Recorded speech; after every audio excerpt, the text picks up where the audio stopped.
Hey folks, today's video is Homebrew versus Module. Which one is better?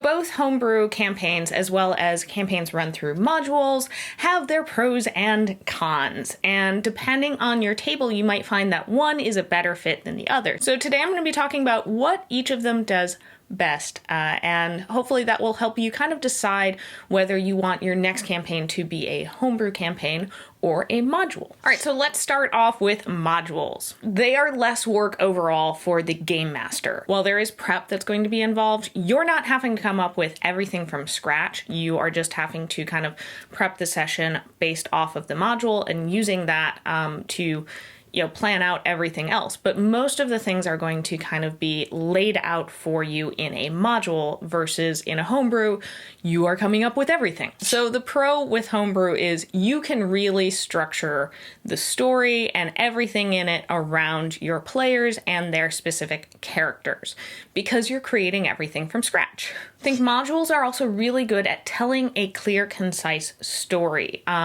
It's not necessarily going to be as focused around the players, especially if you're not using like a pre-generated characters for the module. But this might be a really good fit if you have a table that likes to feel like the story is going in a specific direction, like there are things that are planned out. And also it's oftentimes modules are going to kind of have that like bigger picture, a little bit more streamlined and kind of well thought out.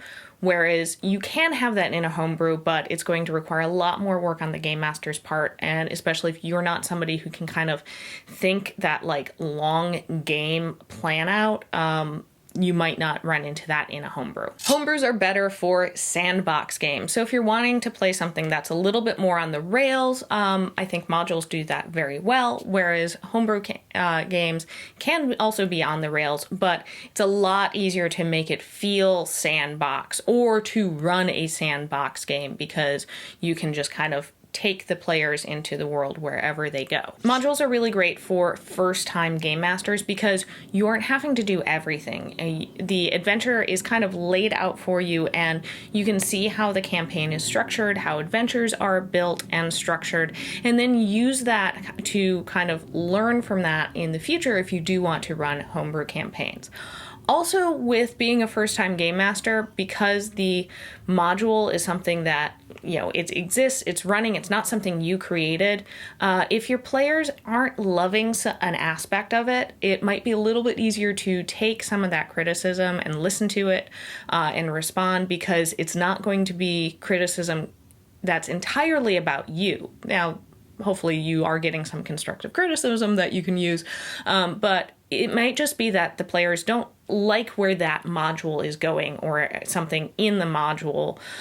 So it's a little bit easier if you are somebody who maybe is not going to take criticism as well. Perhaps you want to run a module because you can kind of say like, okay, well, that was the module, not me. Homebrews also allow for a lot more player agency when it comes to the world building because you can involve them in building the world, even if you're playing in, like, say you're setting the game in the Forgotten Realms, you can make sure to clarify this is kind of set in the Forgotten Realms, but we're going to homebrew our own thing. So if a player wants to change an aspect about a town or they want to add a little bit of flavor to their backstory, you can allow them to do that a lot more easily in a homebrew game. And also, if you have a table that has players of kind of different levels and different lore knowledge, it's a lot easier to kind of set an even playing field. So if you have a player that,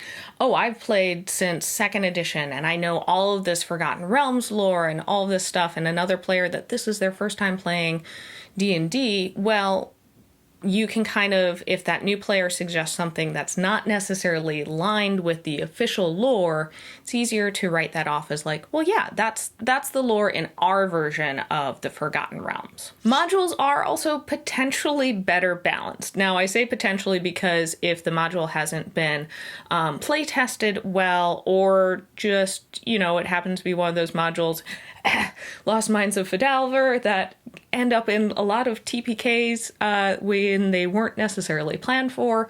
It can still run into the unbalanced aspect, but most likely it's had some kind of review or play test, so especially if it's like an official module, so you aren't going to run into as many of those like unbalanced opportunities that can arise in homebrews, especially if you're running in a system where the like monster level to player level stuff, whatever the verbiage that your game uses for that, isn't as consistent. It is a lot easier to pivot in a homebrew campaign. So say there's a storyline that just feels like it's fizzling out. You can end that storyline a lot sooner than necessarily in a module. Or if there's something that the table isn't really loving, you can change what is going on a lot easier in a homebrew because you're making it up. You're not then having to go and figure out, how do I change this in the module but still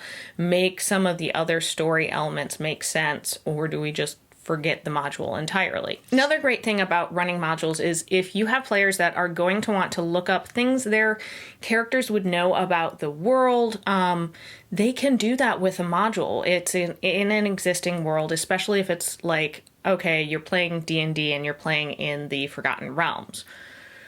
There's tons of lore that they can go look up.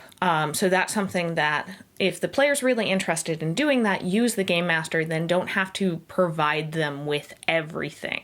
You can perhaps give them a little bit of guidance, or let them kind of go on their own. With homebrew campaigns, players can't be spoiled or cheat, whether it's intentional or accidental. With modules, you could have players that look things up, and perhaps they're looking something up and accidentally stumble across something that spoils something they just wanted to know, something about the town their character was from, and they run across a spoiler.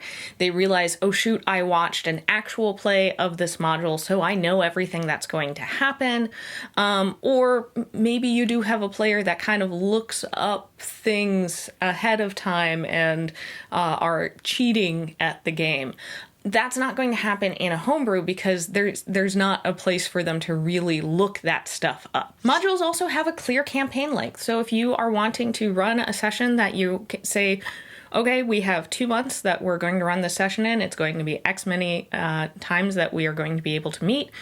Oftentimes modules, you can look at them and say, okay, this says it runs X many to X many sessions. Sometimes it's a very precise amount of sessions, and then that gives you a good guidance if you're wanting to run something with that kind of clear time constraint. Homebrew games are also a lot easier to stretch or shorten, and also lend themselves to campaigns that are a lot more open-ended as far as the number or length of sessions, because you're not kind of adhered to whatever's set out in the module. Modules are also easier for players to figure out if that particular campaign is going to be a good fit, because they can read kind of the teaser for the module. They can look up kind of what the content of that module is to see if there's any topics that they don't really want to be at their table, or might be triggers for them, either knowing that going in or being able to say like, yeah, no, I think this campaign isn't for me. So with that, it's potentially better for a group where you don't necessarily know all of the players quite as well,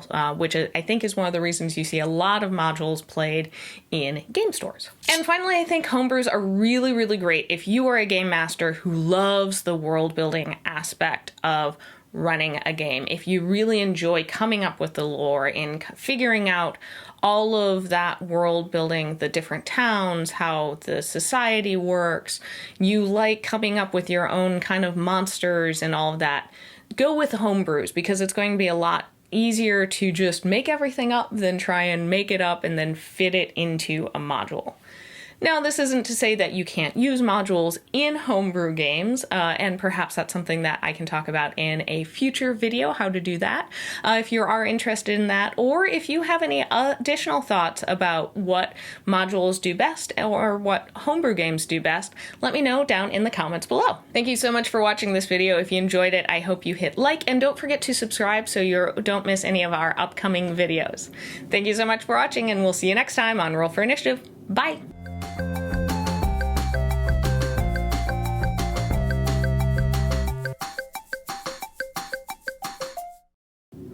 That felt pretty good. I did the thumbnail. Everything's good. Let's go take care of the kid.